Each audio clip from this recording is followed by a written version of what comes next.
The companions of the Prophet ﷺ were sitting talking amongst themselves, hadith of Sahih Muslim, when he came and he asked, "What are you talking about?" And they said, "We are talking about alamatu sa'a, the signs of the last day." One of the major signs of the last day, and you know that there are 10, the 10 are not given in the order in which they will occur.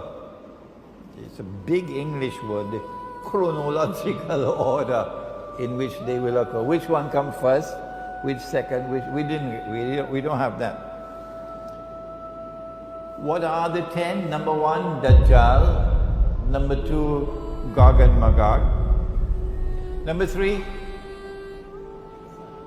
the return of the son of Mary, Nabi Isa alayhi salam. Number 4, Dukhan, smoke. And the Quran says that one day it's going to be plainly visible in the sky. Number 5, Dabbatul Ard, a creature or beast of the land. Which land? Which land? I say the Holy Land, Al-Ardul Muqaddasa. Number 6, that the sun would rise from the west. Number 7, 8 and 9, 3 earthquakes in which the earth will sink down and swallow what it swallows. One in the east, one in the west, and the third one in Arabia. And number 10, that a fire will come out of Yemen. And this is not the fire that you use to cook. It's a symbolic language. And drive people to their place of assembly for judgment. So of these 10, I want to turn to the smoke. A nuclear war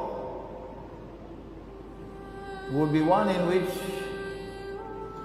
nuclear powers will use every single nuclear weapon that they possibly can use. Because it's going to be a fight to the finish.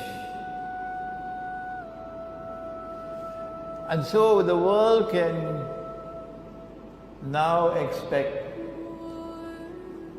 that if a nuclear war were to take place, excuse me, too late now to say if, rather it should be when the nuclear war takes place.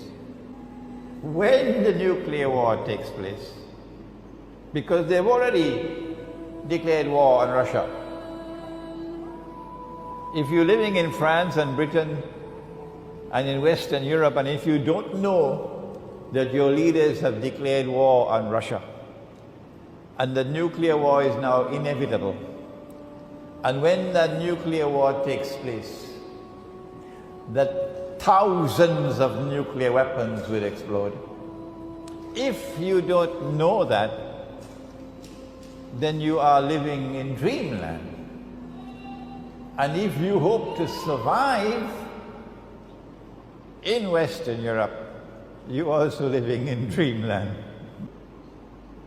When it does take place, then I want to suggest to you tonight that the mushroom clouds which come from nuclear explosions, which will probably blot out sunlight, so that there will be no sunlight in the world. For how long, I don't know. The Christians speak of 3 days and 3 nights of no sunlight, but there's a hadith which speaks of 40. I want to suggest to you tonight, for you to think about it, that when the Prophet ﷺ spoke about smoke, dukhan, as one of the signs of the last day, that he was referring to the mushroom clouds which will come from nuclear war, the malhama.